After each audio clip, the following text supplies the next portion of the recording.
और ये साल की पहली snow. Hey everyone, welcome to my new video. और मैं ये शायद व्लॉग न्यू ईयर के बाद फर्स्ट टाइम बना रही हूँ। मेरी पिछले 3-4 दिन से बहुत ज़्यादा तबीयत ख़राब थी, तो मैंने बिल्कुल भी कुछ भी नहीं बनाया। मैं घर से बाहर भी नहीं गई, तभी मैं जस्ट उठी थी और मैंने जैसे कर्टन्स हटाए, पीछे आप देखो क्या हो रहा है पूरा। सी अभी तक मैंने इतनी बार स्नो देखी है यहाँ पे, लेकिन इतनी हैवी नहीं देखी। ये तो एकदम मतलब क्या बताऊँ, क्या लग रहा है मुझे, सुकून कि हाँ ये पानी बन रहा है ड्रॉप होते ही। और ये विदिन अभी शायद 5 मिनट में इतनी हो गई, आप समझ जाओ देख के।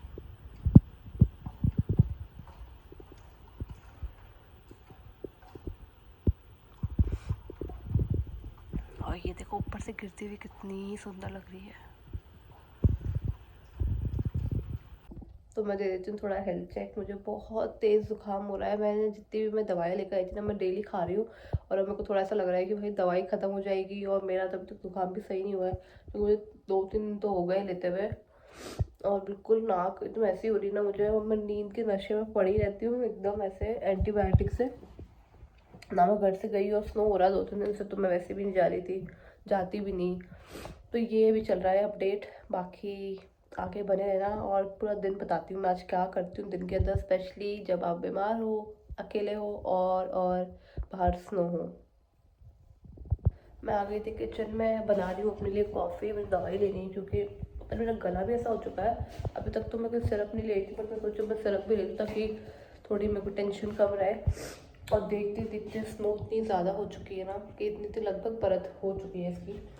मैं आपको पूरा बाहर से दिखाती हूँ। किचन से इतना सुंदर व्यू आ रहा है ना, इतना सुंदर व्यू आ रहा है। इस व्यू की मैं बात कर रही थी किचन से। स्नोफॉल अभी भी उतना का उतना ही हैवी हो रहा है, एंड लुक एट दिस।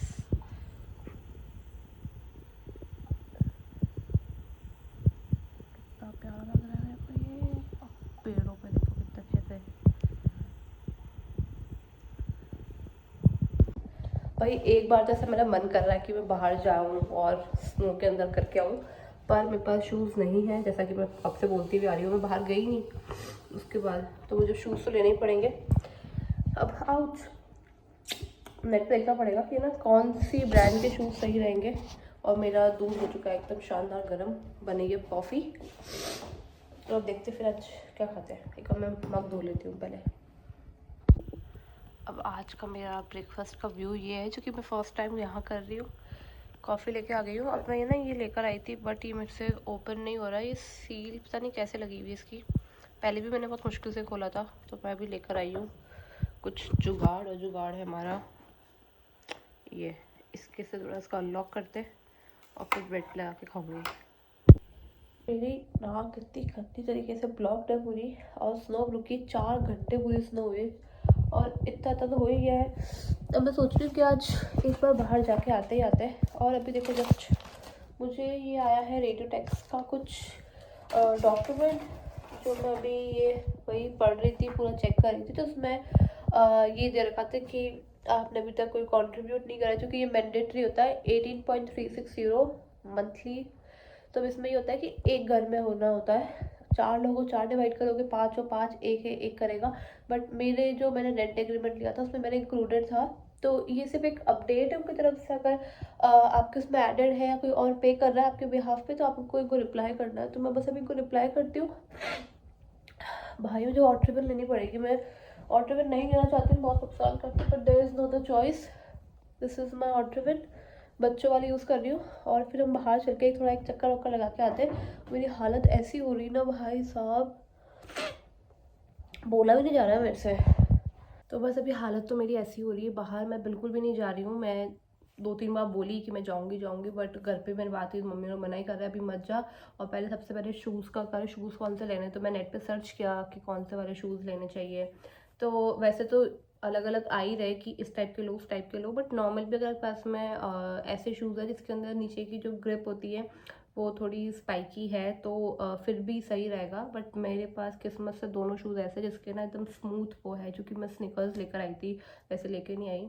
तो अगर कोई जर्मनी से ये वीडियो देख रहा है तो प्लीज़ आप लोग भी कोई कमेंट करके बताना कि मुझे कौन से शूज़ लेने चाहिए, क्योंकि अब मैं ले ही रही हूँ तो और लेना ही पड़ेगा क्योंकि ऑप्शन नहीं, क्योंकि रोज़ बाहर जाना रहता है, काम का जो भी रहता है, तो आपके पास में शूज़ तो होने ही चाहिए। अभी तबीयत सही नहीं थी तो अभी मैंने गई नहीं मैं बाहर घर से, कुछ भी कुछ सामान वामान मेरे पास था ऑलमोस्ट सारा। बट ये चीज़ रहती है। और दवाइयों का ख़ास ख़्याल रखो प्लीज़। मतलब मैं इतनी सारी दवाइयाँ लेकर आई थी, उसके बावजूद मेरी दवाइयाँ ख़त्म हो चुकी है, सिर्फ एक एक दो तो टैबलेट बची है जो कॉमन वाली होती है ना, कोल्ड की, फ़ीवर वगैरह की। फ़ीवर की तो चलो टचवुड है मेरे पास में, फ़ीवर की क्योंकि इतना नहीं हुआ था मेरे को ऐसा कुछ, बट ज़ुकाम का मेरे को वैसे भी ज़्यादा रहता है, तो वो सब ख़त्म हो चुकी है। तो मेरे को थोड़ा एक वो टेंशन हो रही थी कि मिलेगी नहीं मिलेगी, पर चलो वो भी मिल जाएगी। बट अगर कोई एजिथ्रोमाइसिन लेता है, जैसे मैं काफ़ी बार वो लेती हूँ, क्योंकि मैं इतनी हाई डोज लेने लग गई थी एक बार पहले कि अब मेरे को वही सूट करती है, उसके अलावा मेरे को दवाइयाँ सूट नहीं करती है, सही जल्दी रिकवरी नहीं कर पाती मैं सिर्फ एंटीबायोटिक से। तो अब मैं सोच रही थी कि वो मैं जो लेकर आई थी वो तो मैंने खा ली है, और यहाँ पे विदाउट डॉक्टर प्रिस्क्रिप्शन मिल जाएगी क्या, तो गूगल पे तो यही दिखा रहा था, मतलब चैट जीपीटी से मैंने पूछा तो वो ये बोल रहा है कि नहीं मिलेगी विदाउट डॉक्टर के prescription. And I don't know कि अपॉइंटमेंट वगैरह डॉक्टर का कब कैसे रहेगा, और डॉक्टर को दिखाने की ज़रूरत नहीं, बट मेरे को पता है ना मेरे बॉडी का, तो मुझे वो है कि लूँगी मैं एजिथ्रोमाइसिन तो मैं रिकवर कर लूँगी। तो अब कल जब भी मार्केट खुलेगा मैं जाके एजिथ्रोमाइसिन का पूछ के आऊँगी, और अगर आप कोई लेते हो तो साथ में ही लेकर आओ दवाइयाँ। अगर एक पत्ता लेकर आ रहे हो, 4 लेके आ जाओ, मैं तो बोल रही हूँ, मतलब एक ड्रेस कम लेके आना, बट दवाइयाँ तो जो आपको सूट करती है ना वो दवाइयाँ लेकर आओ। मैं भी अभी कुछ जुगाड़ लगाती हूँ, मतलब यहाँ मिलेगी तो सबसे बढ़िया, नहीं तो फिर इंडिया से डॉक्टर से लिखवा के सारी दवाइयाँ इकट्ठी ही घर से मंगवाती हूँ। मैं पापा को बोलूँगी कि ये दवाइयाँ आप लोग भिजवा दो थोड़ी, और भी कुछ सामान मेरे को ऐसे नीड लगती है कि घर से ही सही है, तो वो मैं मतलब बोल दूँगी। तो यही है दवाइयों का अपडेट। बाकी स्नो का तो बहुत अच्छा एक्सपीरियंस है, मतलब बहुत सुकून सा मिल रहा है, बट जब बाहर जाने की बारी आती है ना तो मेरे को ऐसा लगता है कि मेरे को थोड़ा वो मेंटली प्रॉब्लम है कि कुछ गीला नहीं टच होना चाहिए, तो वो बर्फ़ का मेरे को थोड़ा वो गुस्सा आता है कि ना गीला गीला टच नहीं हो। और ये बात बिट्टू को जैसे पता है, तो नॉर्मली भी वो मेरे साथ में बहुत छेड़छाड़ी करते हैं कि गीला हाथ लगा दिए, यहाँ टच कर दिया, वहाँ टच कर दिया। मेरे को ऐसे थोड़ा गुस्सा आता है कि कोई गीला गीला टच नहीं होना चाहिए। तो स्नो का बस मेरे को वो है। बाकी स्नो आई पर्सनली मुझे इतना ज़्यादा मैं इन्जॉय करती हूँ उसको। एक सपना होता था ना बचपन में जो हम देखा करते थे हमेशा कि लाइव स्नोफॉल कैसे होता है, उसमें रहते कैसे लोग, क्योंकि स्नो के लिए तो हम लोग इंडिया में बहुत बार पहाड़ों पे जा सकते थे, गए हैं इतनी बार। अब यहाँ पे मतलब है कि मेरी डेली रूटीन लाइफ में ये चीज़ ऐड हो चुकी है कि जब भी सुबह उठती हूँ, लास्ट 3-4 दिन से तो ऐसा हो रहा है कि रोज़ सुबह स्नो लाइव देखने को मिल रही है, पूरा पूरा दिन चल रही है, तो बहुत अलग सुकून है। बाकी आई होप रेस्ट चीज़ें ठीक ठाक जाए, यही है। बट उससे पहले मुझे रिकवर करना है, फिर ही आगे के मेरे सारे काम होंगे, क्योंकि कुछ चीज़ें मैं कर नहीं पा रही हूँ उसकी वजह से। बाकी सब ठीक है। That's it. Thank you so much for watching my video. Bye bye.